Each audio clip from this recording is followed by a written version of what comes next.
All right. Salute everybody. Welcome to the Poker Face Society. And to be honest with you, I was not even going to do this live. I'm only doing this live because I can't go to sleep. I was going to wait to do this. Because I wasn't really. Here's the thing. So many years. I did a lot of research, y'all. I busted out a lot of hours to try to get to the bottom of this whole New Testament. Just unraveling everything. I just felt like something wasn't right. For a long time. But where do you find the answers, right? It was way easier for me to debunk the Old Testament. But the New Testament,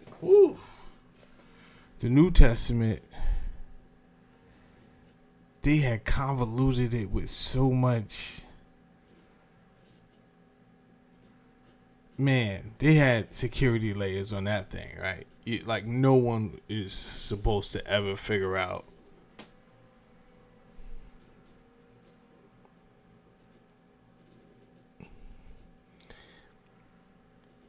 the debacle of the New Testament. You're just not supposed to figure it out. They got so many layers there, and I dare say a lot of the security layers is just people repeating things that aren't true, right? And I don't know if these people are supposed to be guardians. Wes Huff. Shout out to Wes Huff. Wes Huff, he's one of those people I'm talking about. Just repeating things with confidence that's not true. It's the craziest thing I've ever seen. Right? So, before we even get started, I want to give an acknowledgement to two authors. There's more. Actually, Gary Greenberg helped me to really analyze the Old Testament. If we're being honest, Gary Greenberg and Billy Carson, I'm gonna be very honest with you.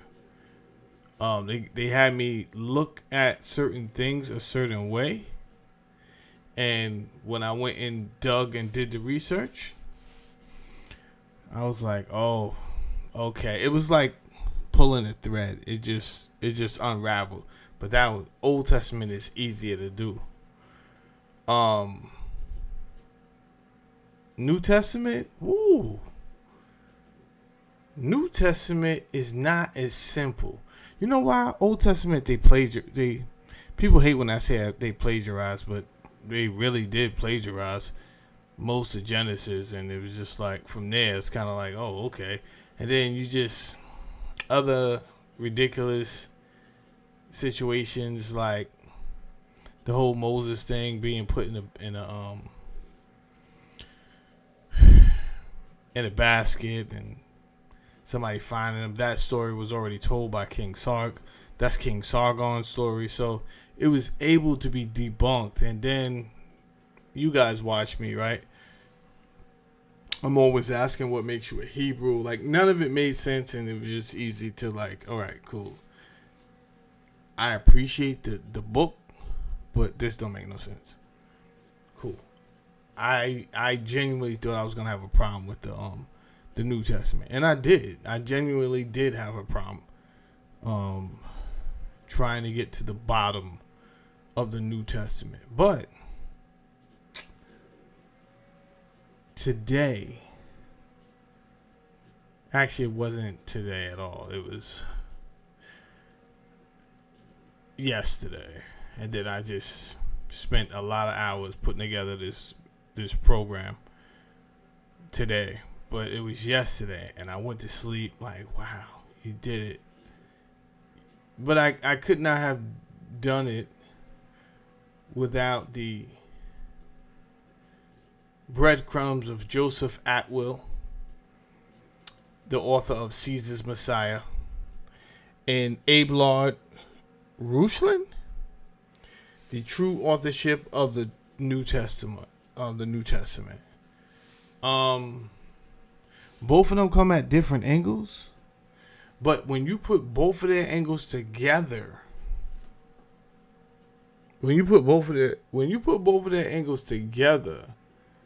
that's when it hits you like, oh snap, we got played. We really got played.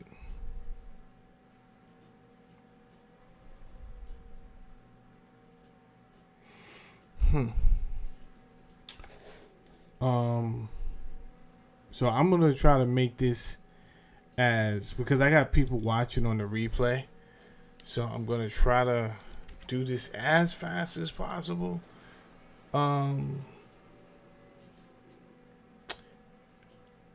Andrea Caps, what's up, Andrea? She says, "What's this stream about?" All right, so this stream is about who wrote the New Testament and why they wrote it. But I'm not gonna be. This won't be one of my funner lives, right? Because I wouldn't have came on this late. This is gonna be more educational than anything. So I may not even look back at this chat anytime soon because I'm going to be teaching and going over what I learned, right? And let me just give a disclaimer. I'm not trying to convert nobody. I'm not trying to disrespect nobody's God. I'm merely telling you the things that I've discovered, right? And I'm merely telling you, showing you some things I want you to think about when it comes to the New Testament. That's it. I don't have anything to replace your God with. So, my advice, don't even watch this if, listen, you're fine with your God and all that, and you're not. I don't need anybody that's not curious or looking to learn over here, because I don't want to be the cause of your demise. All right. Pretty Divine was good. I'm gonna start teaching now, Miss Pretty Divine. I didn't even I should be in bed. So here we go. I'm just go for it. All right.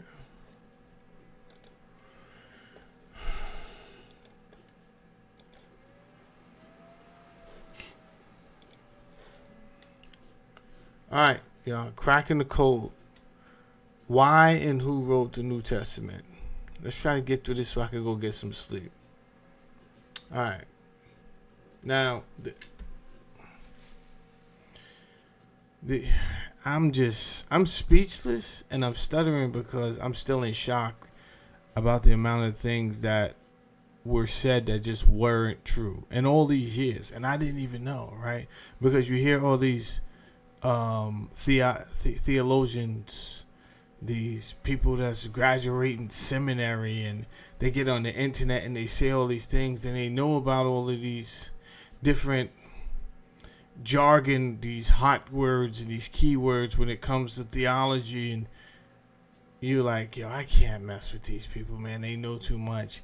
When in actuality, they're just repeating things. And here's the sad part. They're repeating things that no one has proven, right? So another guy said it, and it's like, well, mainstream scholars, we all agree that, and you're going to hear that a lot when you really listen to them, right? Listen to Wes. You're like, well, most scholars agree. It has been decided. By who? By who? Check this out. I'm going to read most of this because I wrote it. We are told that Paul, a zealous missionary, wrote letters to communities across the Roman world in 50s AD, right? Letters that supposedly guided churches, corrected doctrines, and spread the gospel far and wide. That's the tradition. But here's the problem. No one has ever seen these originals. I had no idea. For nearly 150 years after Paul's death, there is no manuscript evidence of his letters. Not a scrap, not a fragment, not even a passing mention in non-Christian sources. These letters, which should have been copied and treasured if they really existed, leave behind no paper trail in the first century. We're going to get to all of this. There's like nothing happening. There's stuff happening in the first century, but no concrete letters or anything like that. But don't worry. For anybody that ever had a feeling like, yo, something's going on with the New Testament, but I just can't explain it, and I don't know how to articulate it. Yeah, this is the video. This is because I spent many hours just going over everything that I think you would ask. Yeah. Instead, what do we get? By the mid-2nd century, hostile churchmen like... Oh, by the way, I'm not going to act like I know how to really pronounce all of these guys' names. I know that, like, I've seen their names. I know their names. I pronounce it the way I pronounce it in my head. But I don't know if I'm going to be pronouncing their names right? So let's just keep on going. Hostile churchmen like Irenaeus and Tertullian suddenly tell us Paul's letters were under attack by a so-called heretic Marcion. I'm going to stop right there. Listen, I heard so much about this Marcion. I've watched so many videos of people that I thought were scholarly, and they're getting up there, and whether they agree with Marcion, whether they're saying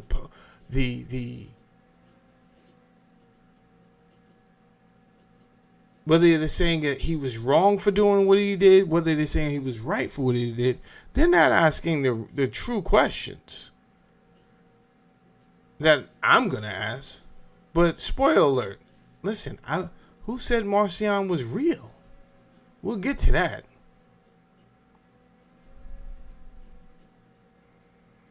You guys are arguing about... It's like no one is using their logic and their reason, and they're arguing about things that... I can't believe these are scholars. Like, you talk about fact-checking. Did you check to see if Marcion is real? Did anybody check? And I don't think they did, because guess what? Marcion has no writings. We'll get to it. First, we hear of Paul's letters only when someone is accused of corrupting them. Marcion. Yet none of Marcion's versions survive. Convenient. None of Paul's originals survive. Convenient. And the Orthodox versions come down to us only through same men making the accusations. We'll get to all of that.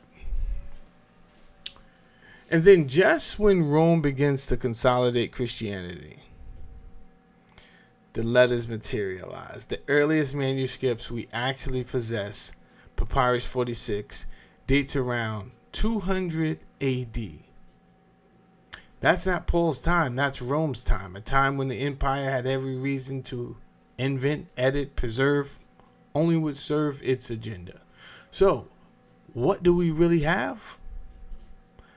A set of writings that appear out of thin air, centuries after the fact, wrapped in accusations, polemics, and propaganda. Not the trail of a historical man, but the fingerprints of an empire scripting a faith. Here's the deal. You probably thought I was going to start there, but I'm not. I'm going to go back. In order for anyone to truly understand the New Testament, you have to look at world history. You have to. That part I knew. So that's what was taking me so long, like so many years, because I could not understand what it took me a long time to find out what was going on all these centuries. There's a lot going on. I just kept studying. Meanwhile, I had to study other stuff that I didn't even want to study. And then when I get back, like, I really wanted to study this. And then sometimes I would forget, you know, when you aren't around it a lot. Then you got to come back and then remember what's going on and you're forgetting. But if you really want to understand the New Testament, there's no way you're going to understand the New Testament. I'm not talking about from a scholarly, a theologian, whatever they're going to teach you in seminary. You could just go to seminary and whatever they fill your head with, that's that. But for the people that's really trying to find out, I don't think it went down the way they said it went down, then you need to start at world history during a certain time. So that's what we're going to do right now.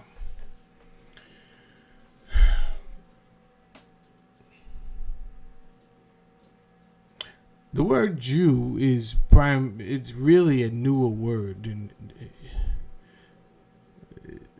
you wouldn't think so, right? You would think they was calling people Jews forever, but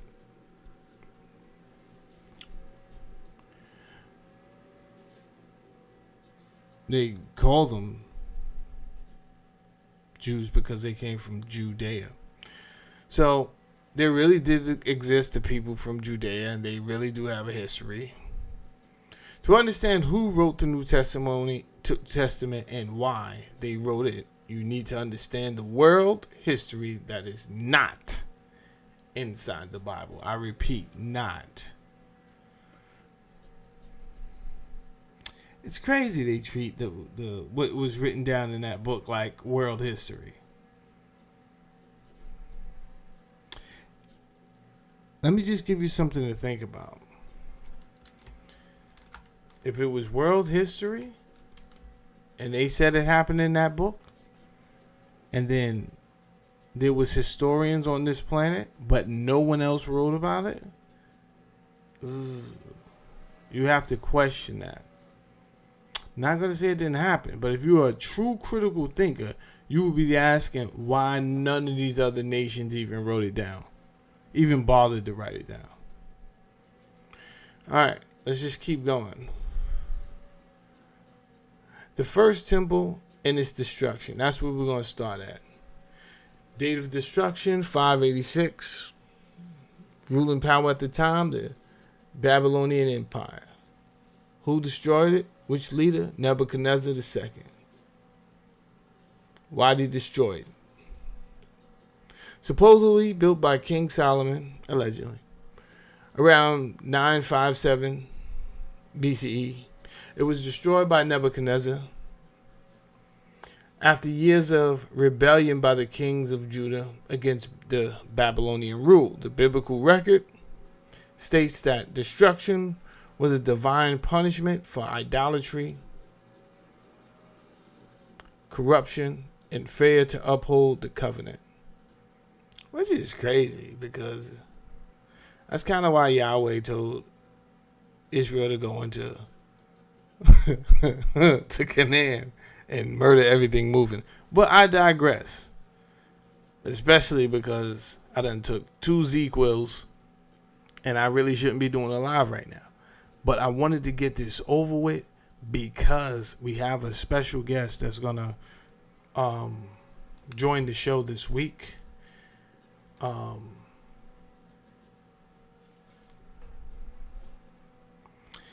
We have a professional scholar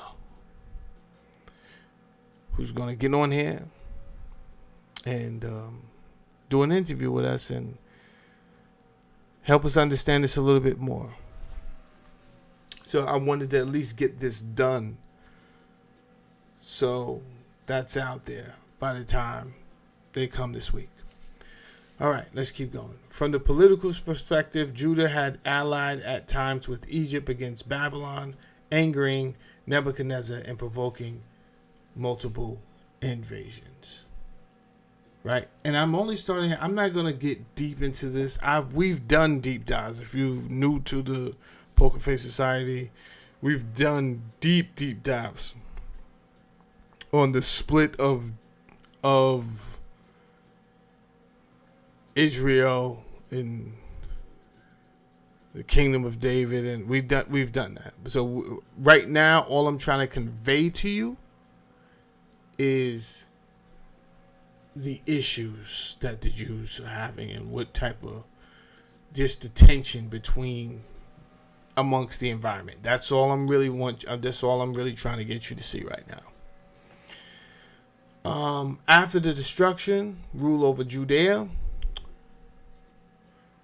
Jerusalem was left in ruin. Much of the population was deported to Babylon, and only a remnant stayed behind under Babylonian governors. If you don't know the story, they were under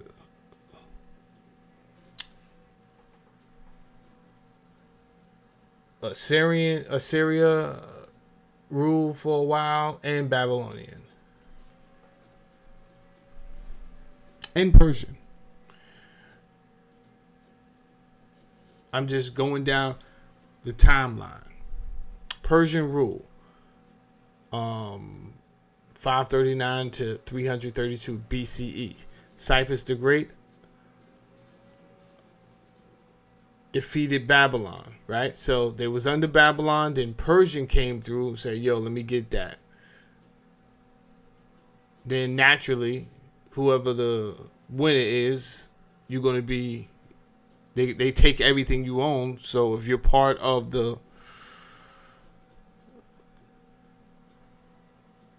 their portfolio, you're going to come with that. Cyrus issued an edict allowing exiled peoples, including the Judeans, to return to their homelands and rebuild their temples. Impact on Judea: many Jews returned, leading to the rebuilding of the second temple, completed in 516 BCE during the reign of Darius I. All right, so here's when things get kind of interesting right here. It's right here, right? So we've seen some tension going on with Babylonians. I did not mention the Assyrians, but it's okay. We see some things going on with the Babylonians and the Persian, which is basically they was ruled by the Babylonians and the Persians. The Persians was more, very much lenient with these people from Judea. Very much lenient. As we will see, Alexander the Great is as well. Alexander the Great, Macedonian, from the Greek Empire.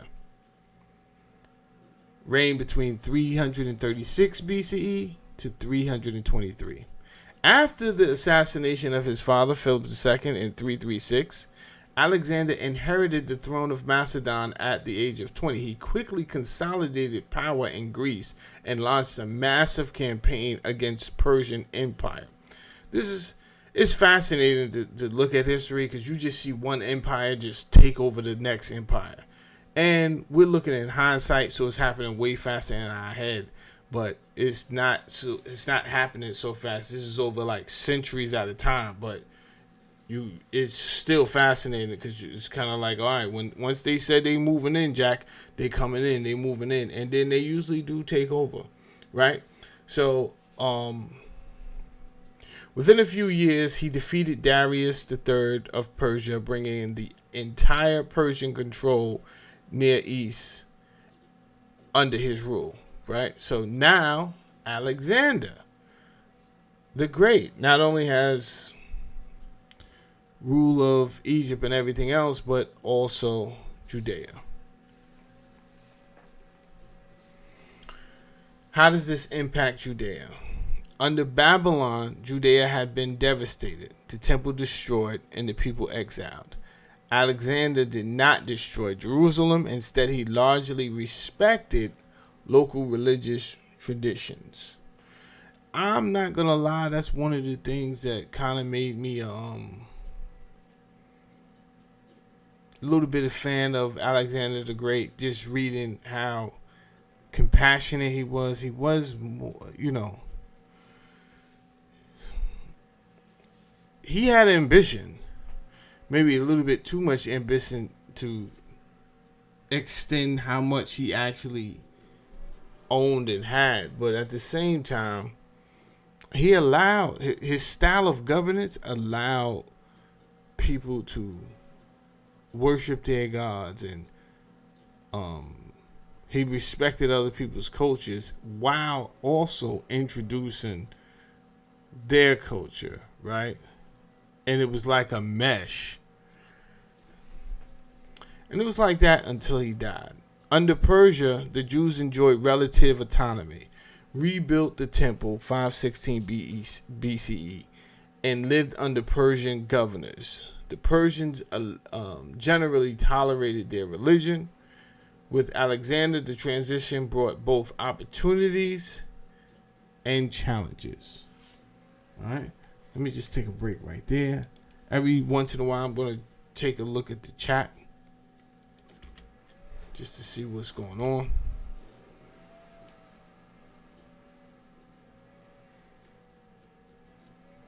Oh, you working?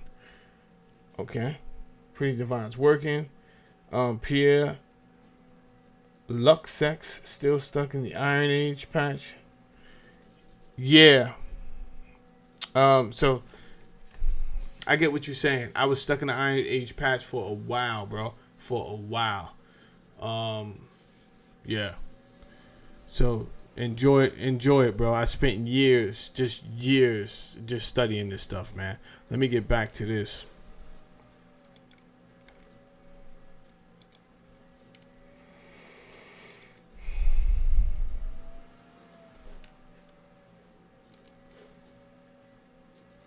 All right. Alexander the Great, the impact on Judea. What was good, what was bad? Alexander allowed religious freedom. Like I said, he did allow that religious freedom and Jewish tradition. Even Josephus's records that he visited Jerusalem honored the high priest and permitted the Jews to live according to their laws. This story may be partly legendary, but reflects the perception that his arrival was favorable. What was bad? Well, here's the thing. Here's what was bad. Alexander was different from his generals. When Alexander the Great died, that is what, if you ask me, that's what caused all the problems. Because he was the visionary, right? But when he died, we can clearly see that these were just military mercenaries. they when he died, the Diadochi just went in, and we'll get to all of that. Here's a summary timeline for anybody that's watching the replay. And I'm running through this fast because, like I said, I am on a Z-Quill. And at any given moment, I could just get tired on you. Because that's why I took it. So I could go to sleep.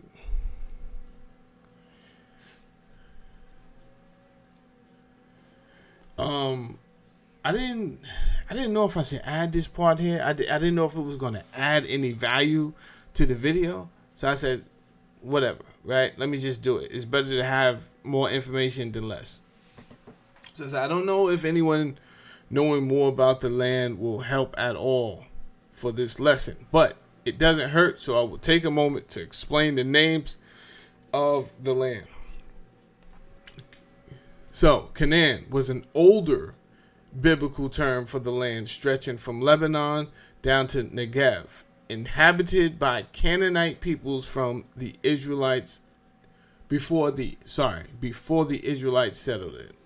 Inhabited by the Canaanite people before the Israelites settled it. By the Iron Age, the Israelites and other groups, Philistines, Moabs, Edomites, occupied the region. The word Canaan was already old-fashioned. By Babylonian period and Persian period, the land was referred to as Yehud Medinata, which translates to the province of Judah under Persian administration. Yehud Medinata, the province of Judah under the Persian administration. By the Greek period, it was known as Judea. All right, and again, I don't know if that is going to help anybody, but look, this is a video, and you can pause it, read what you need to read.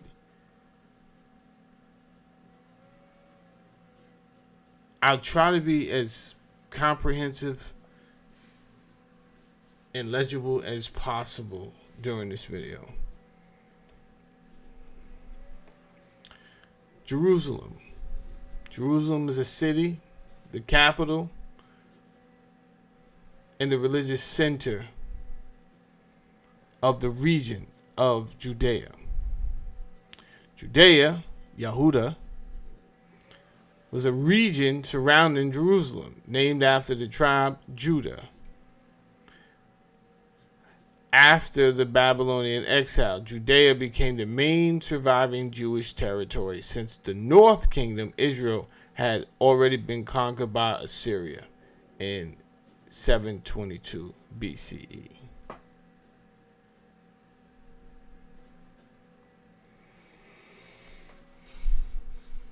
Now, here's where things get stupid. And to me, this is where all the problems come in. But either way, there was going to be problems, because this is only the start of a problem. But with the Greeks, but as we're going to see later on, they had problems with the Jews too. I mean, with the Romans too. So I don't think anything was going to stop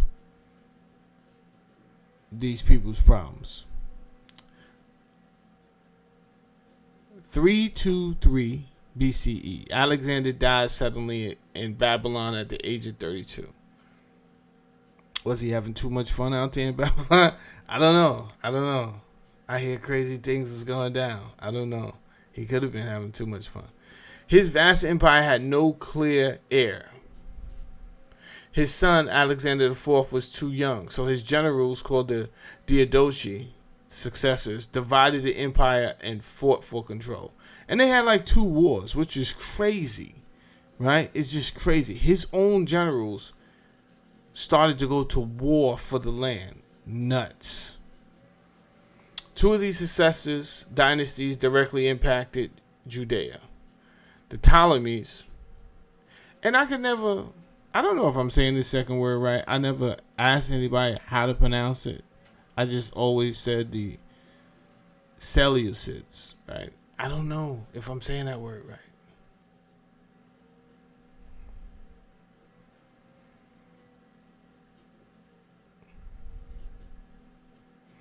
Ptolemies, based in Egypt, founded the Ptolemy I Soter, and the Seleucids, based in Syria, founded the Seleucus. I don't know how to say it. 1 Nicator. Seleucus. Anyway, 2 different generals, right?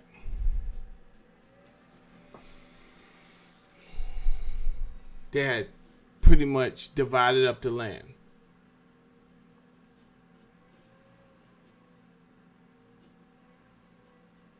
Ptolemaic rule.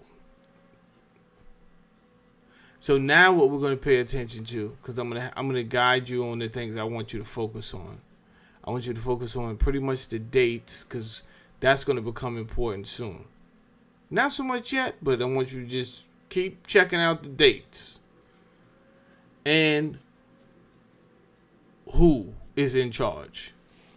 So right now, Alexander the Great died. His generals are out here fighting each other to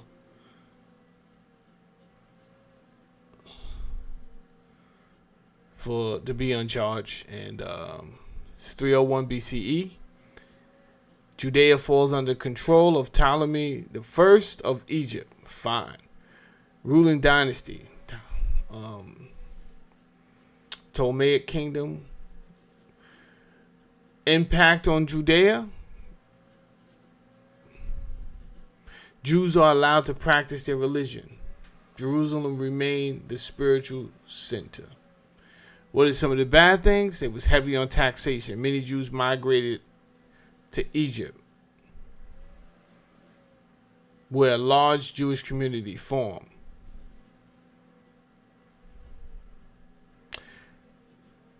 This, coincidentally, this is when the Septuagint, which is the Greek translation of the Hebrew Bible, began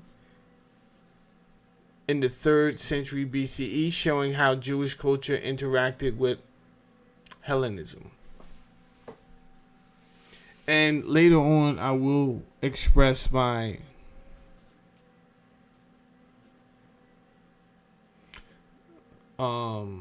findings. I don't think they did a great job at the translations, but that's a risk you take when you translate something. But some of that translation actually hurt more than it helped, right? So unfortunately, and I'm going to point out some of these translations that hurt more than helped, because the Greeks just didn't get it right. They couldn't find the right word when it came to translating Greek to Hebrew to Greek, or they just, I don't know, chose not to get it right on purpose. Judea under the successors, right? So, like I mentioned to you before, there wasn't just one war that these generals was having with each other. They was having wars, and sometimes they win, and then they would lose. So after the battle, now we going down. 100 years later, right? Now we going down. They still scrapping it out. But you got to understand why they scrapping it out and dividing amongst themselves. They becoming weaker and thinning themselves out. And I'm assuming that's when Rome is like, oh, okay. They not even on one accord. Probably not just Rome. Everybody's looking at them like, oh, okay, now's a good time to come in and snatch all of that. Anyway, 200 BCE, after the Battle of Panium, the Seleucid king Antiochus III defeats the Ptolemies and takes control of Judea. So now they swap, right? I told you that would happen. How did this impact Judea? Is it going to be the same? Is it going to be the same deal? Because if it's the same deal, they probably don't really care, right? It's like, all right, whatever. Do we get to practice our religion? Is the taxes going to stay the same? Because they kind of heavy right now. But if they're going to stay the same, it's cool. As long as we get to practice our religion. However, Antiochus III confirmed Jewish religious freedoms and reduces taxes for Jerusalem as a reward for loyalty. His successor, Antiochus IV, reigned 175 to 164. So you talk 25 years later, tried to force. I don't know. Maybe he had a different vision, but this was going to cause a problem. His successor tried to force Hellenization on the Jews, banning traditional practices, desecrating the temple, and setting up an altar to Zeus. And this is why I said, once Alexander the Great died, that was the problem right there. That was the problem right there. And this is also what was taking me so long to understand everything. Like, I'm like, yo, this is a lot, right? And we didn't get nowhere yet. But I wanted to understand. You gotta understand the path that was going on with these people. Talking about the Israelites and the people from Judea.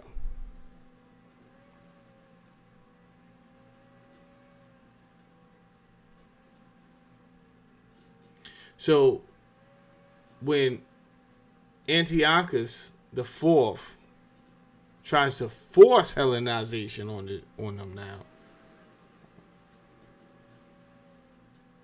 and desecrating the temple, this provoked what is known as the Maccabean Revolt, 167 to 160 BCE, which eventually led to Jewish independence under the Hasmonean dynasty. We'll get to that in a second.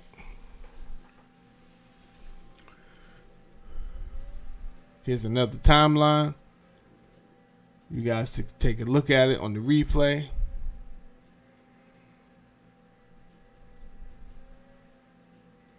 Because first of all, let's get one thing clear. I'm definitely not doing this video for views. Like, duh.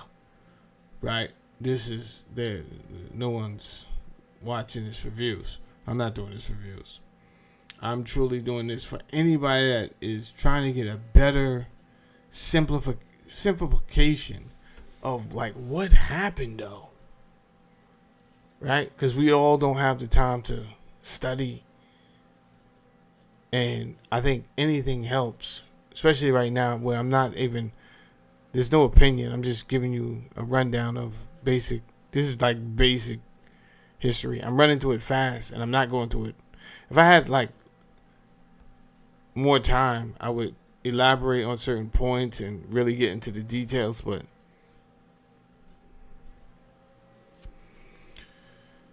like I said, I'm on the sequel. Hold on. Let me take this time to also go back to the chat real quick. See what's going on over there. Uncle Andy's up for some strange reason. Uncle Andy, what are you doing up, bro? He caught us. He's up. Alright. Shout out to Uncle Andy's in the building. Let me get back to this. And to be honest, I think I really do this for my core subscribers, Poker Face Society, because this is what they count on me for, to like get knowledge and understand things. So this is why I do it. I do it for them.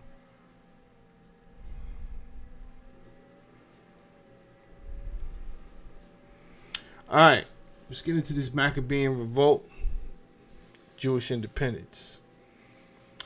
Now, we already acknowledged that the generals from the Greeks was being greedy, and they're military people, and they weren't just gonna succeed first of all, who's in charge? You understand? Alexander the Great's son is too young, so who's in charge? So you're a military man, you're gonna be like, you know what? I'm just gonna keep what I got, and I might even take somebody else's. Whatever. I'm on my own. Who's gonna stop me? Nobody. And that's probably really what happened. First, the Ptolemies had control over Judea.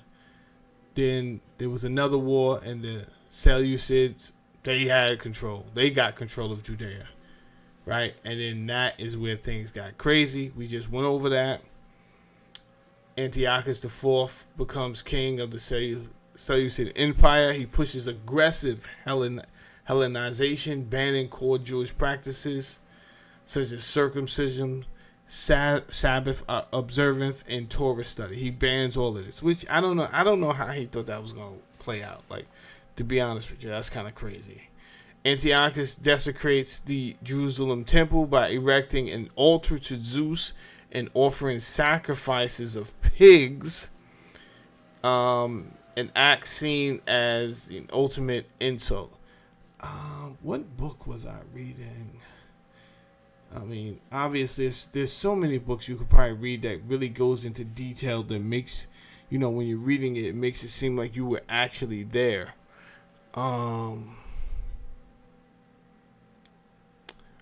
Forgive me, I'm off the Ezekiel. I think it's the Jewish Wars. The Jewish Wars.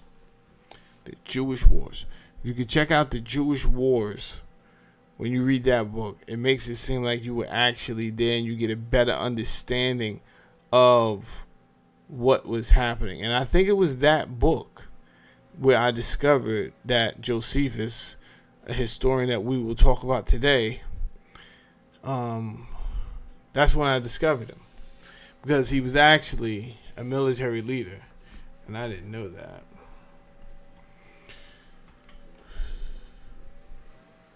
The revolt begins 167 BCE. A Jewish priest named... Now, I've always said this name wrong. I was calling this guy Matthias, but this is not Matthias. Matthias is in the Bible, but this is Matthatius. So a Jewish priest by the name of Matthatius of Modene refuses to offer pagan sacrifice and kills a royal official, right? So obviously the Jewish guards is out there bullying people, and they want this Jewish priest to do something that they know he's not supposed to do, but they want to see if he could do it. And he doesn't do it, and he and his sons kill a royal officer and flee to the hills, sparking a guerrilla uprising. Now, if you watch my show, what do I usually say about the Essenes? I usually tell you that the Essenes, before they were before there was a Jewish sect, it was just Essenes. But what happened? The Hasmonean family made sure that anybody staying in that territory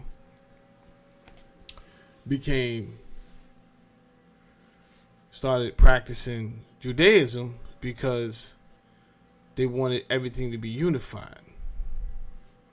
So after the priests, Matthias,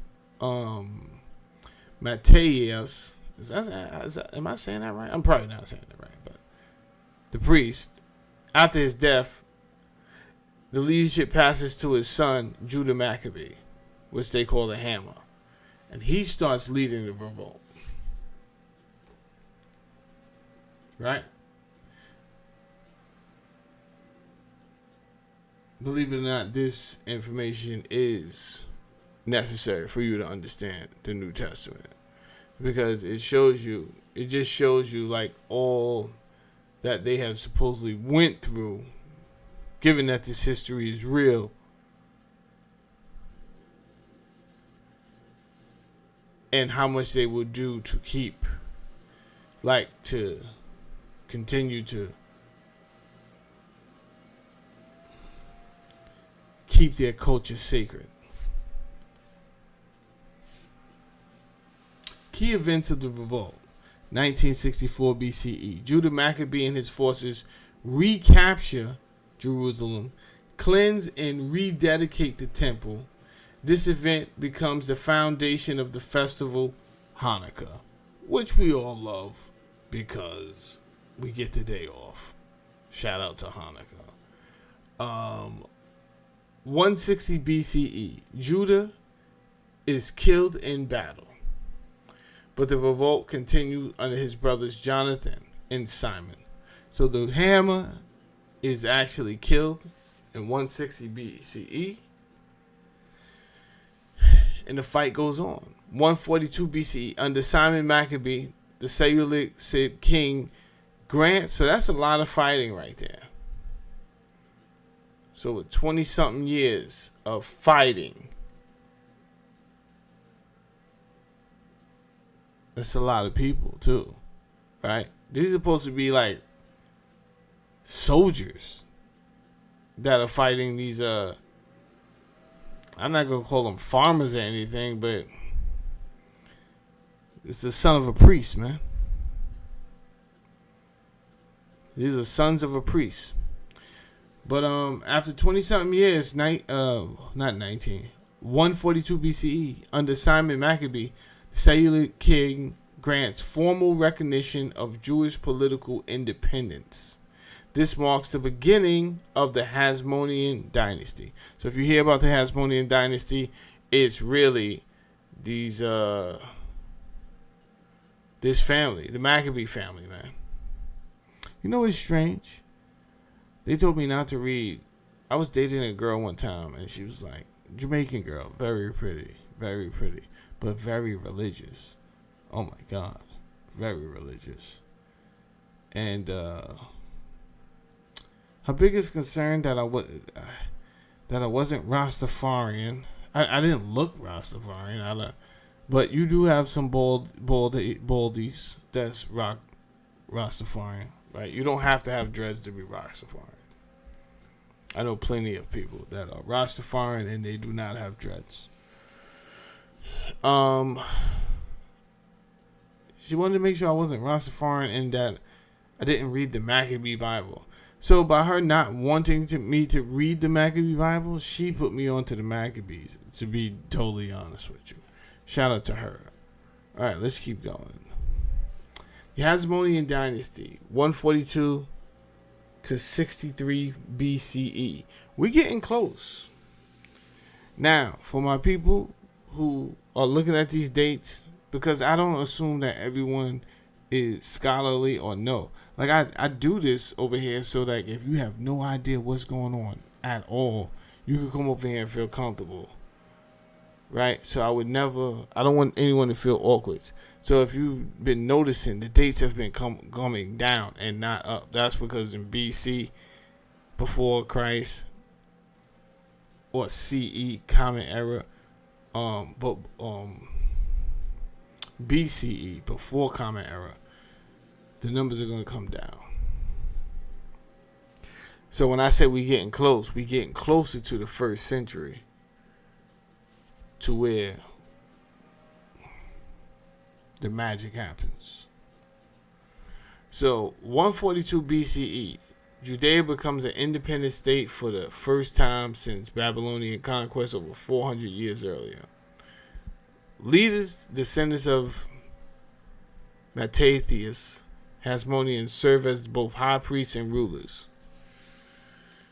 What's good about this? Restoration of Jewish sovereignty, expansion of territory, revival of the temple, center worship. What's bad? Internal strife grows. Now this is kind of crazy right here. This is kind of crazy. Some Jews embrace Hellenistic culture while others resist it, leading to civil conflict between the Pharisees, the Sadducees, and the other sects.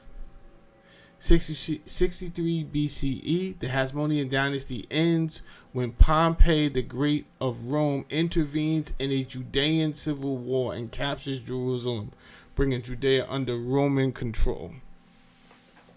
Don't you worry. I know you kind of lost. You're like, yo, what happened just there? I thought they was just under Greek rule. Don't worry. Don't worry. I'm going to get into all of it. Don't be alarmed. What I really wanted you to know, though, is it didn't pay off for people to get other people involved in their disputes when they could have probably just took care of this stuff themselves. But before we jump the gun,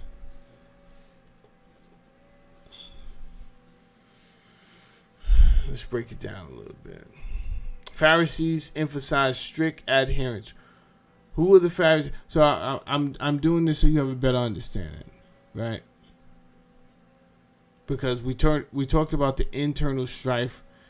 Now that the Hasmonean dynasty made it possible for them to live in peace and unison amongst them, their own kind, then you had different sects of Judeans, right? Which we call the Jews. Jews short for Judeans. Pharisees emphasize strict. Who are the Pharisees? They emphasize strict adherence to the Torah, the oral law, and separation from Hellenistic practices, separation from Hellenistic practices. Who were the Sadducees? Were more aristocratic, often connected to the temple priesthood and open to Greek influence and cooperation with rulers. Well, this is going to cause a problem right now. That's going to cause a problem, and these factions constantly clashed over politics, law, and identity. These are the facts.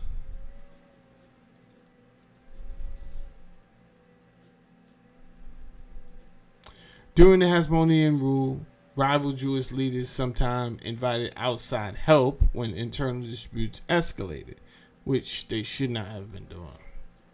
I'm pretty sure they see that now. And the civil war between I definitely can't see this name, but I'll try. Hyrcanus II and Aristobulus. Both sides appealed to Rome for arbitration. So, without doing too much, obviously you could tell that Rome had now taken over and defeated the two generals. And now this was Roman occupation. You probably gathered as much. Rome exploited this division. Pompey the Great came in 63 BCE, used the dispute as a justification, and effectively annexed Judea into Rome's orbit. 63 BCE, Roman general Pompey the Great intervenes in Hasmonean civil war. Pompey besieges Jerusalem, enters the temple. He doesn't plunder it, and makes Judea a client kingdom under Roman oversight. Impact: Jewish independence ends, though the Hasmonean line continues under Rome's authority.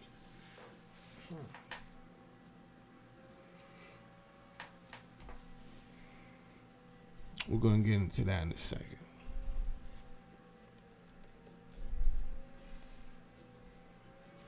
Herodian dynasty under Rome. 37 BCE, Rome installs Herod the Great and Idumean, which is a descendant of Esau, Jacob's older twin brother and father of the Edomites, as king of the Jews. So I know I said a lot there, but when Rome installs a client king, it's really just somebody a king that is in control of a local area, right? But that king is not king of all of the empire. He's just king of that local area. What was the purpose for selecting a lesser king? Well, usually that lesser king understands the demographics that he's ruling over because it's a different culture. So rather than the main king, really, it just makes it easier if he could just deal with that lesser king. However, obviously the main king is going to choose somebody that not only that he can trust, but he can manipulate as well.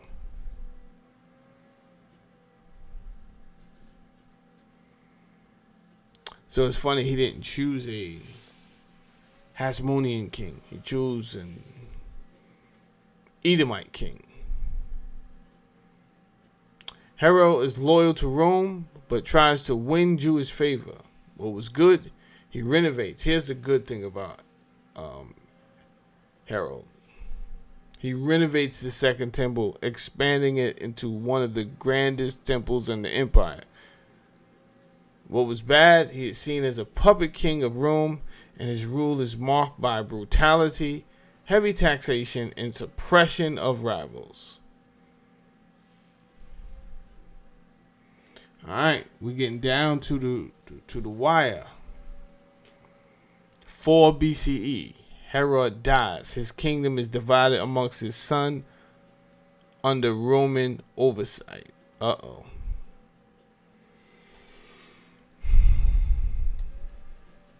All right, there's a timeline again. I'm going to just let that rock right there for a second for the people on the replay, just in case they want to pause the video, anything like that.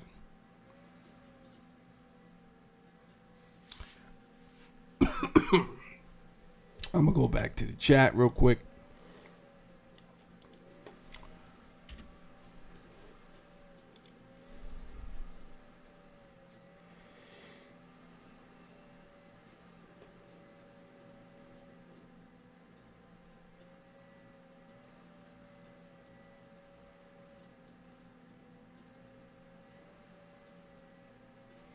This guy was good. I don't know what you guys are doing up right now. That's crazy that you're even up. I swear to God, when I started this video, I'm like, I'm just doing it. I don't know if anybody's gonna be up right now, but I'm just gonna do it because we got a guest coming on this week, and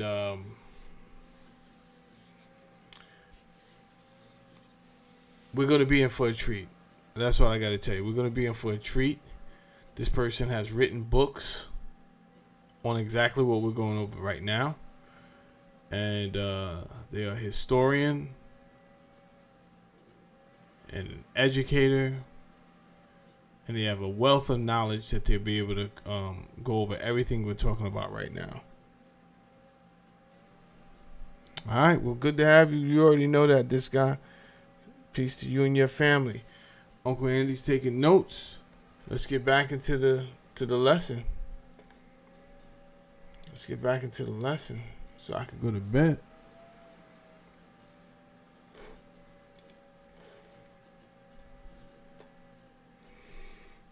All right, so a second ago we spoke about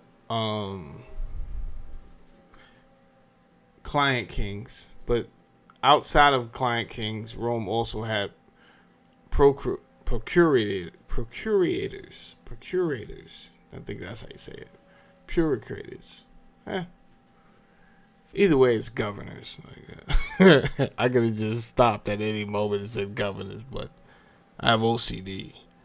Anyway, Roman procurators and rising tension. All right. So now we have crossed the threshold to 6 CE. Finally, Common Era. Jesus should be born by now, right? He should be somewhere around 5 or something like that. Allegedly. If you believe in Jesus. Judea formally becomes a Roman province governed by Rome procurators, governors. Procurators include Pontius Pilate. We've heard of this Pontius Pilate. Often clashed with Jews' religious practices. Heavy taxation, corruption, Roman military presence created constant unrest.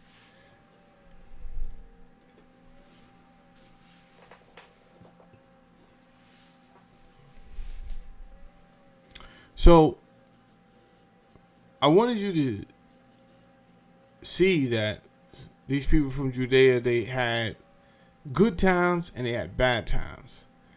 And they've had good landlords and overseers, and they had just crappy landlords, overseers. And some of them just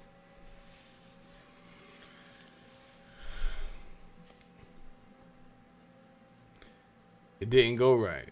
It just didn't go right. They desecrate their temples, destroy their temples. So far, before now, they've had one temple destroyed and also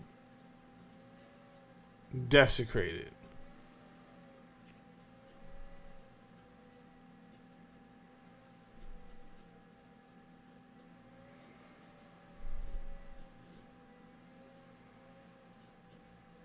Now, we're at 66 CE. We in the pocket right now. We in the pocket right now. Now all of it. Now a lot of stuff is going to start to come out, and we can start. We're about to start making sense of some things. But let's continue on with this history. 66 CE, the first Jewish revolt erupts after years of tension sparked by Roman abuses and taxation. Rebels briefly drive Romans out of Jerusalem. 66 CE. 4 years later, 70 CE. Roman general and future emperor Titus, son of Vespasian, retakes Jerusalem after a brutal siege. The second temple is destroyed and burned, ending the central place of Jewish worship. Thousands are killed, enslaved, and dispersed, beginning the major phase of Jewish diaspora. All right.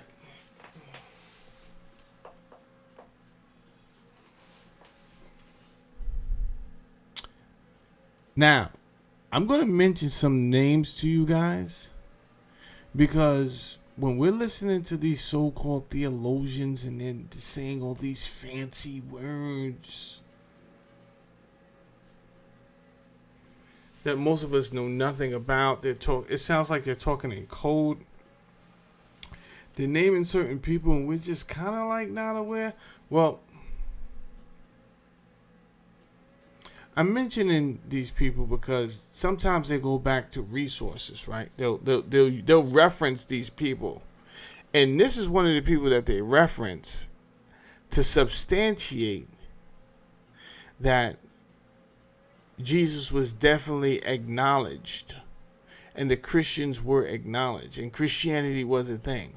And what I'm telling you, never mind what I say tonight. Just because they said it, it doesn't make it true. Because when you look deeper into what they're repeating, many of the things they're saying is not true. Now, let me give you an example so you're not totally lost. Nero. Who was Nero? Becomes emperor at the age of 16 after the death of his adopted father, Emperor Claudius. Many suspected his mother, Agrippina the Younger, poisoned Claudius to secure Nero's succession. Okay. Guided by his mother, Agrippina, his tutor, Seneca, and Praetorian prefect Burrus, early policies were relatively moderate and popular. Well, he was still young. Then, Mr. Nero had his mother murdered, which I knew was going to happen, after tensions over his independence. But he was one of those who presented himself as an artist, a poet, an actor, a musician, which is highly unusual for a Roman emperor, right? So, maybe he's like one of those guys that we see in the movies that's kind of soft. He's into guys. He's into the man glutes.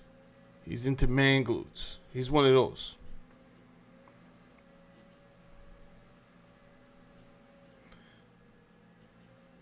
And he just wants to have a good time, right? Oh, girls just wanna have fun. Just wanna have fun. That's where his mind is at.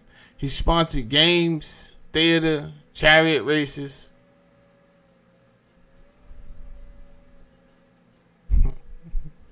but scandalized at least by personally performing on stage. Yeah, because he just wants to have fun. He just wants to get out here and do him.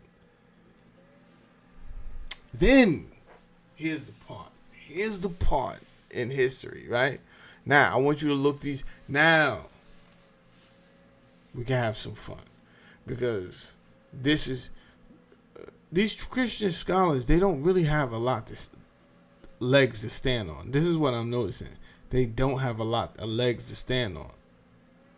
These apologists, once you learn what they learn and then you look into what they learn and then you look at their strong points, which are really weak points, you're like, yeah, you're not standing on nothing though, bro. You just arguing to argue, and when none of this stuff has a solid leg to stand on. So this dude Nero, there was a big fire in Rome, and some said he started this fire. Rumors spread that Nero set it himself to clear land for what? A lavish palace. I believe it, because he is who he is.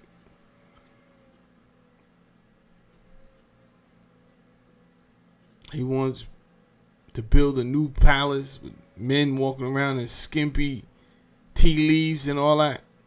I believe it. However, who's the black guy that said some white guys had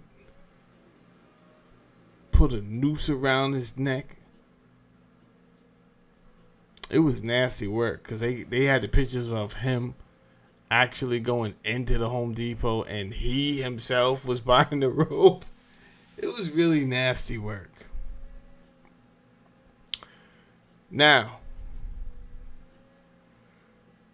Nero was reported to allegedly blame the Christians for setting this fire, ordering mass persecutions, the first state-sponsored violence against them in Roman history.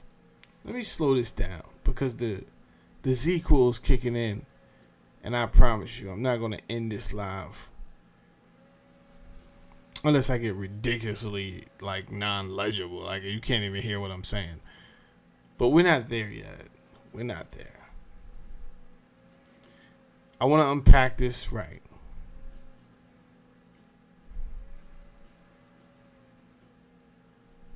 I believe there was a fire.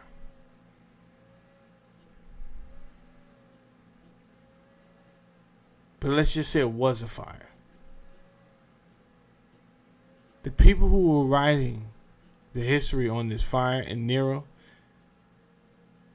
they say that Nero blamed the Christians, and that then Nero ordered mass persecution against the Christians, which was the first state-sponsored violence against Christians. This is not the first time I heard this story. And to be quite honest with you, I didn't know enough about it. So it seemed a little bit above my pay grade for me to... you said what you said, and I'm like, oh, that's the first act of persecution against the Christians was back then.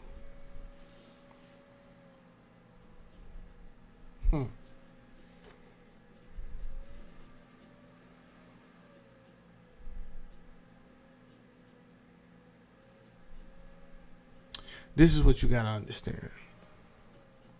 Who's retelling this story?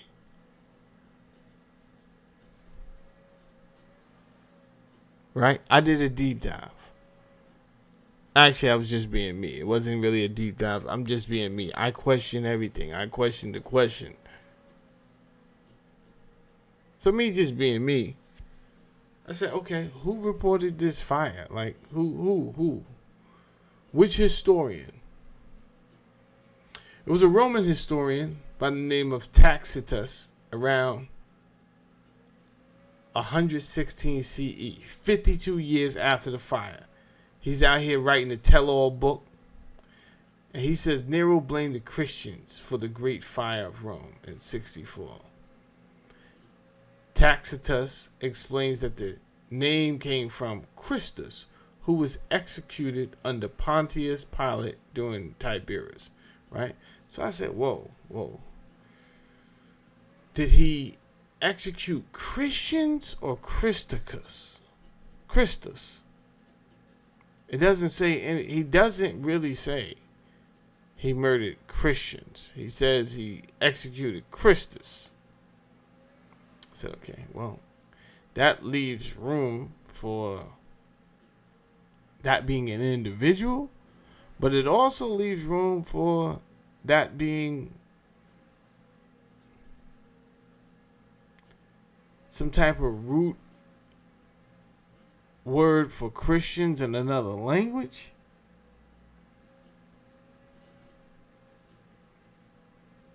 There's room.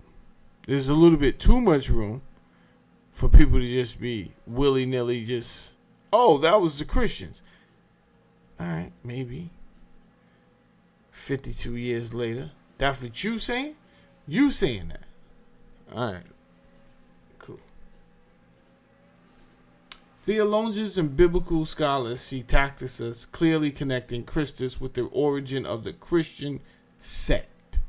This makes the earliest non-Christian source that directly ties Christians back to Jesus of Nazareth. However,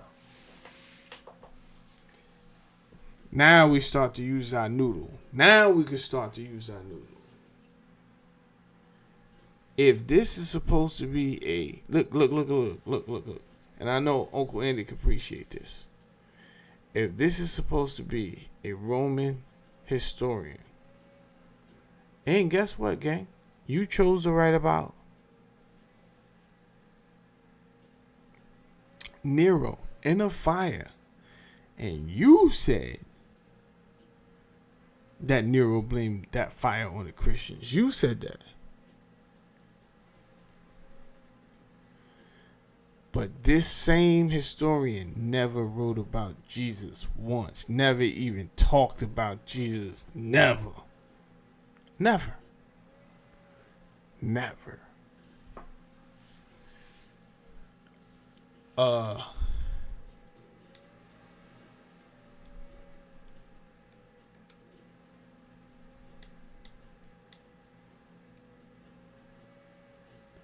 It's, you talk about 64 CE, and you talk about this dude who wrote this in 116 CE, and you never spoke about Jesus, gang? You never spoke about Jesus? Hold on. Let me just go to the chat real fast. Make sure.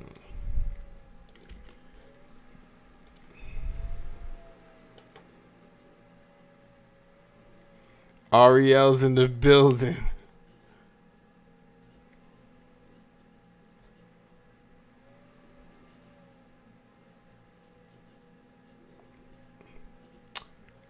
I think I heard about this guy. I think I heard about him roasting.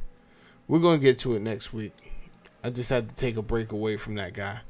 But I do want you to tell me about what actually happened. I heard about Dave Chappelle roasting somebody, though.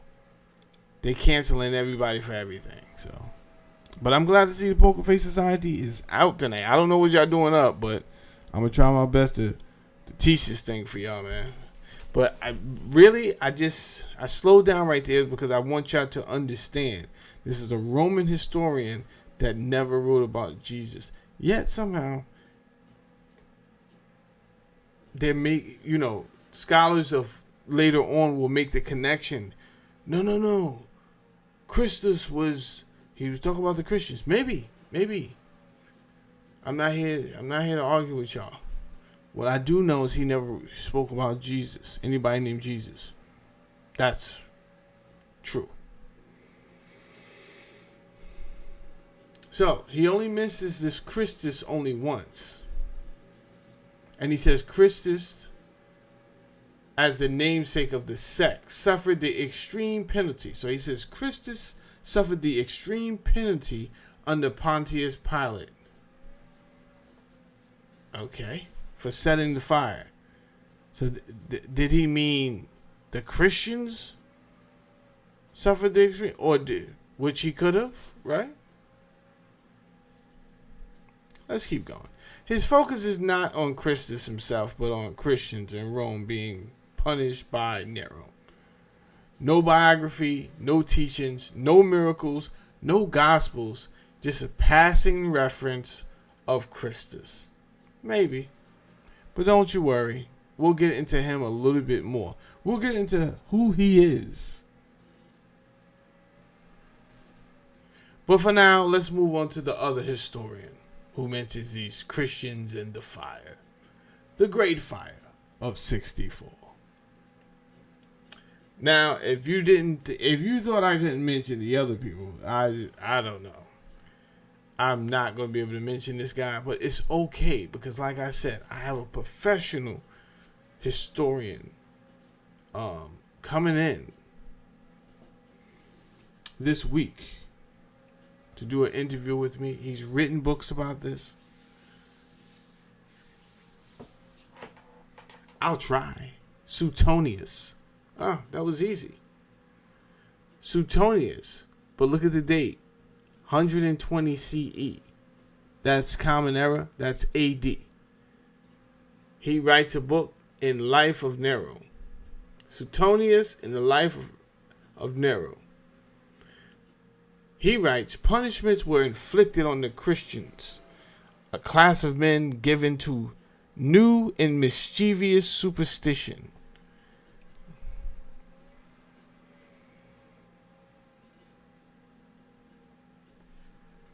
How do we know that Suetonius is not just repeating what Tacitus said? How do we know that?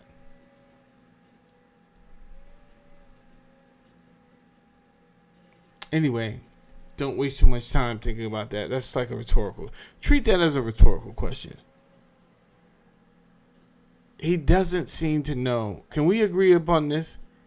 It's like he doesn't know that much about these Christians. Look what he writes about them. They were a new and mischievous superstition. There was a class of men given to new and mischievous. No mention of these are the brigands that followed that crazy ass Christ around. Remember Christ? You remember? Silly cat wore suede in the rain. Swore he put the G in game.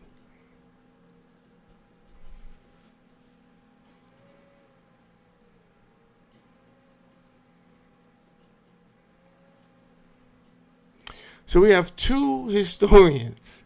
Listen, I'm not here to convince you. If you like it, I love it. But we have two historians that had every chance in the world just to say something. That's the perfect time to say something. You talking about a group, but you don't mention their leader. You don't mention the guys who they was inspired by, right? He didn't even curse them like, yo, oh, silly ass Jesus left all these Christians out here, and now we got to deal with them? They out here setting fires? No. They don't mention them at all. Fine. Let's move on. He acknowledges that the Christians were punished under Nero, but he doesn't connect it to the fire. So you got two different scenarios going on. Tacitus acknowledges somebody named Christus, connects the person to the fire, and says they paid the ultimate penalty, the supreme penalty. Suetonius, he didn't connect them to a fire at all. He's just outside. He's just out here saying, "Oh yeah, Nero definitely treated them badly, but they was like a new mischievous superstition." This is 120. I don't know, put y'all into some game. This is historians talk about these people in 120 CE. I think you get what I'm saying. They don't really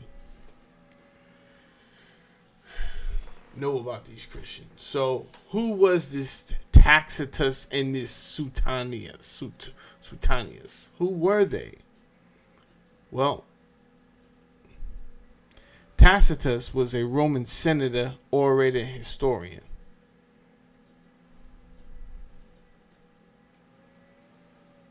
That's kind of crazy. Annals and histories which cover the Roman Empire from the death of Augustus. Reputation, considered one of Rome's greatest historians. Tacitus is considered one of Rome's greatest historians. One of Rome's greatest historians? Yo, bro. Was a man crucified here or not? I don't know. The main thing I want you to walk away with is that he was a Roman senator. Why do I want you to walk? Why do I need you to acknowledge that? You probably thought I wanted you to acknowledge that he was a historian, right? No. You already see that he's a historian, that either he's a bad historian or a good one. Either he's one of the worst historians ever, or he's right on point. Let's take a look at Suetonius. He was a Roman equestrian, which is something like a politician. But it's like lower aristocracy, right? Served as the secretary in charge of the imperial correspondence under Emperor Hadrian. So he has status.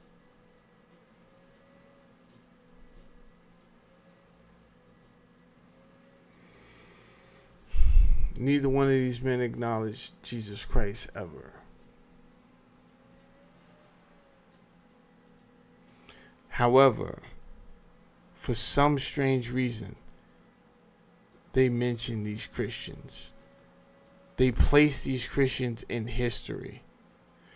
Do they have the ability? Do they have? Why? Right? Well, y'all wrote a book, and now you went back into history, talk about things that happened 50 years ago. Nobody else wrote about this. Nobody else wrote about none of these Christians. We don't hear about them. But you guys decide y'all going to write something, and y'all going to place them in history. Could be true. Could be false.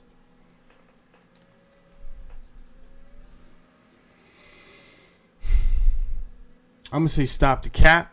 There's no way in the world any real letters from Paul were dated back to 50 CE. No way. Apparently, Jesus was not important enough to write about because no one knew of him at this time. No one, bro. No one. Now. And I'm doing this because you're going to get some apologists. And that's the first thing they're going to go to. They're going to say, well, there was records of early Christians. Who was the records? Who was the recorder? Now, I have not dropped the bombshell yet. So you still don't know why I prefer to highlight that these people were politicians versus historians. I will take the fact that it only strengthens my story, to be honest with you, that they are historians and they didn't mention Jesus. So I should be excited about that. But to let the cat out the bag, I'm way more excited at the fact that they were politicians for reasons I have not said yet. And to have all transparency, I'm going to let you know that Ezekiel is kicking in. But I'm trying to fight it, and we're going to keep on going a little bit. Because I don't want to break this up into a two-part. I will if I have to. Now, Nero sends Vespasian to Judea.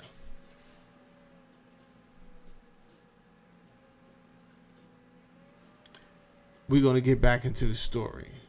You guys know the backstory. There's growing unrest in Judea. Why? Because people are not respecting them.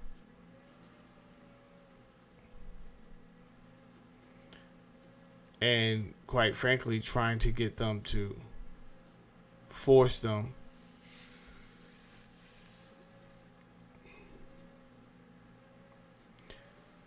to do things that would disrespect their culture, right? So there is a temple, but the Romans are like, they want to share the temple because it's a beautiful temple. Remember the beautiful temple that Herod, he actually built? It was beautiful. So the Romans, they're like, yeah, we could like share this. So they wanted some days where they sacrifice to their gods and their religion, but they just want the same respect. Like, all right, when y'all come here too, like, and these people from Judea not having it. For decades, Judea had been simmering under Roman taxation, corrupt governors, and religious disrespect. Roman procurator Gaius Florus seized temple funds. Now this is not going to play out well. Once you start playing with the church's money, nothing's going to play out well. Roman procurator Gaius Florus seized temple funds in Jerusalem, sparking riots. Jewish rebels expelled the Roman garrison, igniting the first Jewish revolt, 66 to 73 CE. This is after. Let's just use CE for right now. Let's not even do the whole after Christ. Let's not do that. Emperor Nero reigned 54 to 68. He needed trusted generals to crush that uprising. I'm probably going to stop right here. You know why? Because this part is important. And I'm tired. Who are we kidding? But check this out. Nero was going through his own situations, right? He's also finding out that some people have been conspiring against him. So he's like losing his mind. And these people that was supposed to be close to him, like some of them. So, but he appoints Titus Flavius Vespasianus, a seasoned commander who had served in Britain and Germany. Vespasian was given legions from Syria to Egypt, with his son Titus along him. Why is this important? Well, he's telling them, I want you to go handle what's going on over there, however you need to handle it. However you need to handle it, I need you to handle it.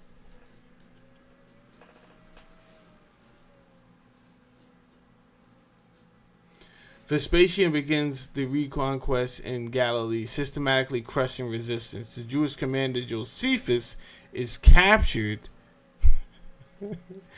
Defects, later writing pro-Roman histories. So if you are even a moderate scholar, right? And I'm calling some of us scholars. We didn't have to go to school. You don't have to pass seminary, right? You don't have to be working on your dissertation for me to be considering you a scholar. No, you could be doing this on your off time and you're trying to track down the truth. You're just going to run into some names, especially if it has to do with Jewish history. Like, for you to, there are some names within Jewish history I don't know, but it's just hard to run across, do all of this work in Jewish history and never hear Josephus. You never heard of Josephus? What you never really hear about Josephus, though, is that Josephus was a brigand.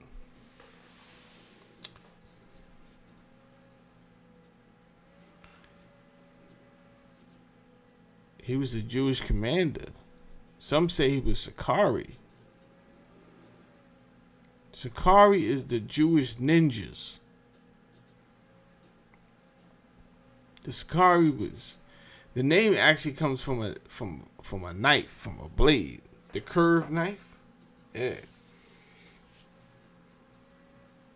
They was the Jewish FOI. The Jewish ninjas. Meant business. They meant business. I don't know how they caught your boy lacking. What I do know is he went in with guns and came out with jobs. That's all I can tell you about Josephus. They killed like 69 of his men. And Josephus was left alive and escorted to luxuries that he's never seen before. And Rome put him up. And like, yeah, you good, bro. You good. And many of us think that was the deal, right? He was supposed to write for Rome.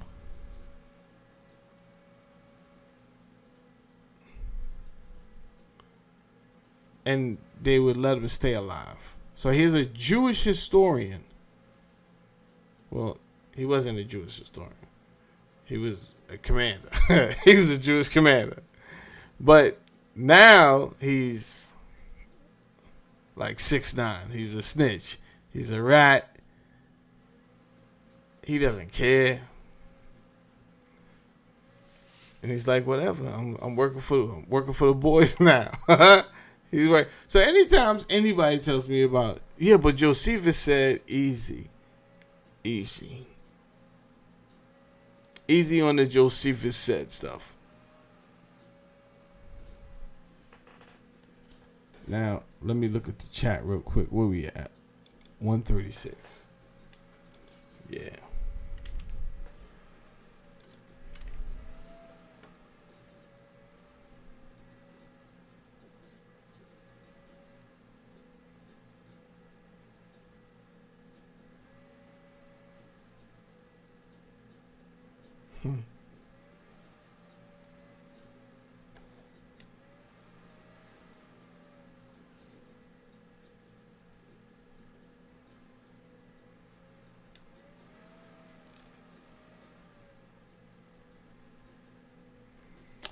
All right. I think I'm going to stop there.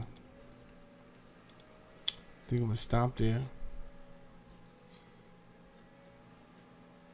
me see where we at. I'm gonna finish tomorrow afternoon. I think I'm gonna rename this one. And we'll get into, because I have to break down what's actually happened. There's a lot going on with Nero. Lots going on with the professional, with the politicians.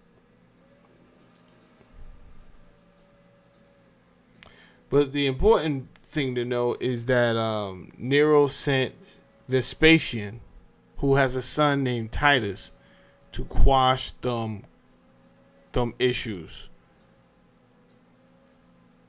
When we come back tomorrow, we're going to figure out how did they decide to quash these issues. Like, we got all these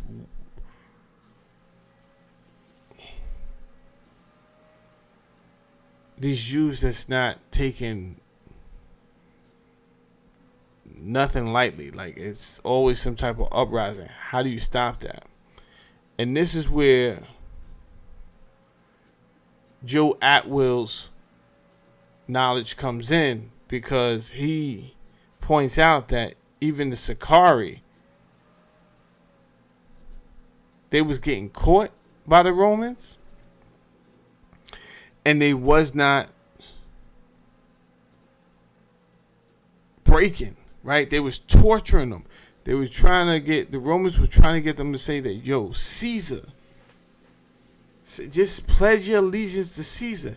And they were saying they wouldn't do it. Well, Joe is saying that. Joe is saying, yo, not only did the Sicarii not succumb and claim that Caesar was Lord, but even the children had so much pride that they wouldn't even, like, nobody was claiming that Caesar was Lord. They would rather die before that. And we don't think that Caesar liked that. So Rome did something about it. Join me tomorrow when we figure out what exactly did Rome do to try to make these people, like, if you can't torture them, if I can't burn it out you, taught you how to cut it out of you. How am I going to get... Maybe I need a different approach. I'm going to get you to say you surrender to Caesar one way or the other. But brute and might is not doing it. So how do I do it now? Join me tomorrow. My name is Jamel Saladin. This is the Poker Face Society, and I am on ZQuil.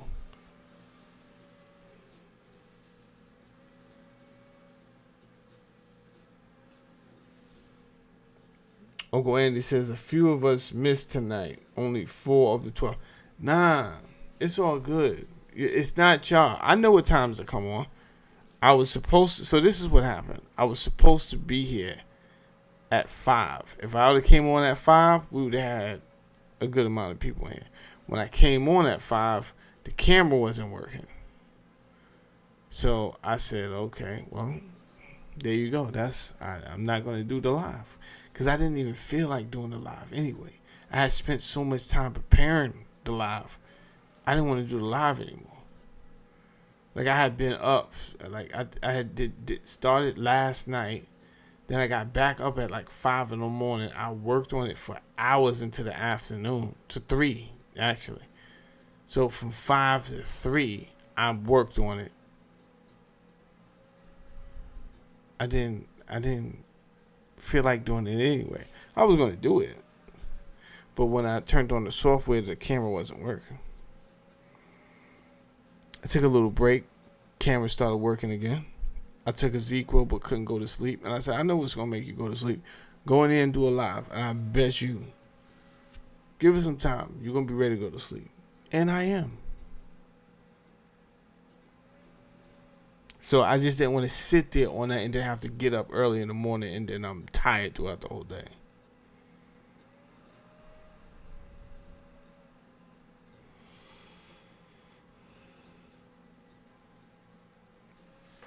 So join me tomorrow and we're going to talk about what did the Romans do to try to get these hard-headed Jews to bend the knee.